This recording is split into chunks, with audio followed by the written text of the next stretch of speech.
السلام عليكم ورحمة الله.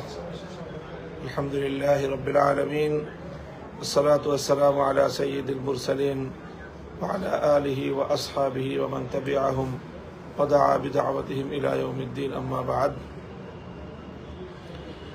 অত্যন্ত ভারাক্রান্ত হৃদয় নিয়ে আজকে জরুরি এই মুহূর্তে খুব সংক্ষিপ্ত কিছু বক্তব্য তুলে ধরার জন্য লাইভে আসলাম। সকলেই জানেন যে গত রাতের অন্ধকারে টঙ্গী বিশ্ব ইজতেমার ময়দানে যে ভয়াবহ বর্বরতা নারকীয় তাণ্ডব পরিচালনা করা হয়েছে, ধর্মপ্রাণ মুসলমান তবলিগের সাথী এবং মাদ্রাসার ছাত্র জনতার উপর আমাদের এর নিন্দা জানানোর কোনো ভাষা জানা নেই। উদ্ভূত পরিস্থিতিতে আজ এখন এই মুহূর্তে গোটা বাংলাদেশ অগ্নিগর্ভ হয়ে আছে। সারা দেশের সকল মাদ্রাসা ছাত্র জনতা এবং যে দুঃখ কষ্ট যে ধুমায়িত হচ্ছে, এই সব কিছু পরিস্থিতিকে সামনে রেখে এই মুহূর্তে আমরা সকলেই কাকরাইল মসজিদ, গত রাত্রে আমরা কাকরাইল মসজিদে ছিলাম। এখান থেকে আমরা প্রশাসনিক লোকজনের সঙ্গে যোগাযোগ সহ বৈষম্য বিরোধী ছাত্র আন্দোলন নেতৃবৃন্দ সহ আমরা সারা রাত এখানে বিনিদ্র রজনী কাটিয়েছি। আমরা এখান থেকে এখান থেকে সংবাদ পেয়েছি যে কিভাবে তবলিগের বিশ্ব ইজতেমার মাঠে 2018 পয়লা ডিসেম্বরের মতো আবারও 2024 সালের 18 ডিসেম্বর আবারও একই ধরনের ভয়াবহ ও দুঃখজনক পরিস্থিতি তৈরি করা হয়েছে। এই পরিস্থিতিতে আমরা কাকরাইলের মুরব্বী সহ ওলামায়ে কেরামের পরামর্শক্রমে আজকে সকাল বেলা 11টায় কাকরাইল মসজিদে ওলামায়ে কেরামের ওলামা সম্মেলন আহ্বান করা হয়েছে। এই ওলামা সম্মেলনে উপস্থিত হওয়ার জন্য ঢাকা এবং ঢাকার আশপাশের সকল আলেমদেরকে আমরা আহ্বান জানাচ্ছি।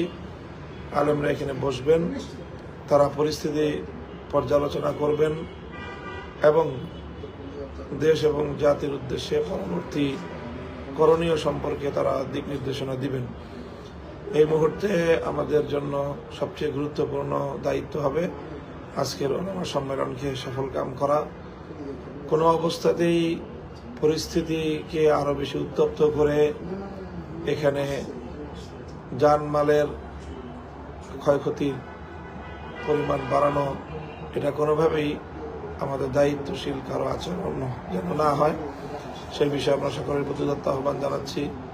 ধৈর্য এবং সহনশীলতার সাথে পরিস্থিতি মোকাবেলা করার জন্য সকলের প্রতি আমাদের আহ্বান থাকছে এবং ওলামায়ে কেরাম তারা সম্মিলিতভাবে যে নির্দেশনা দিবেন, যে সিদ্ধান্ত দিবেন, সারা দেশের সকল দাওয়াত এবং তাবলীগের মেহনতের সাথীদেরকে, শুরাই নিজামের সাথীদেরকে, সকল মাদ্রাসাগুলোর ছাত্র ভাইদেরকে আমি সর্বোচ্চ ধৈর্য সহনশীলতার সাথে পরিস্থিতি মোকাবেলা করার জন্য আহ্বান জানাবো।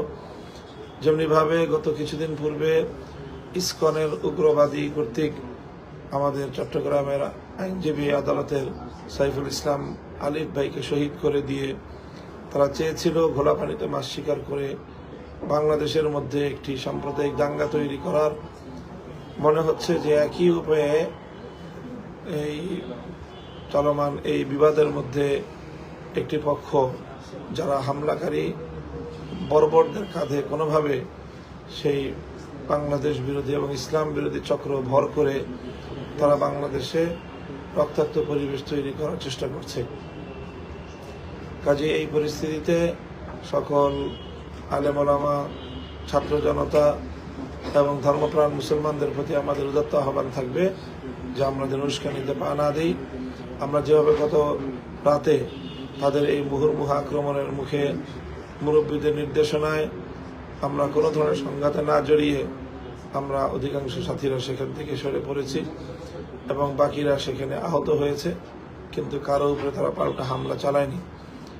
আমরা এই পরিস্থিতিতে ধৈর্যের সাথে পরিস্থিতি মোকাবেলা করব এবং ওলামায়ে কেরাম ঐক্যবদ্ধভাবে তারা যে সিদ্ধান্ত ঘোষণা করবেন সেই সিদ্ধান্তের আমরা অনুসরণ করব। এই মুহূর্তে সকল আলেম ওলামাদেরকে আমি কাকরাইল মসজিদে এসে ওলামা সম্মেলনে যোগদান করার জন্য উদাত্ত আহ্বান জানাচ্ছি। এই পর্যন্তই আজকে আমার এই মুহূর্তের লাইভ বক্তব্য। সকলে এই বক্তব্যটি শেয়ার করে অন্যান্য আলেম ওলামাদের সকলকে কাকরাইল মসজিদে জমায়েত হওয়ার জন্য দাওয়াত পৌঁছে দিন। আসসালামু আলাইকুম ওয়া রাহমাতুল্লাহি ওয়া বারাকাতুহু।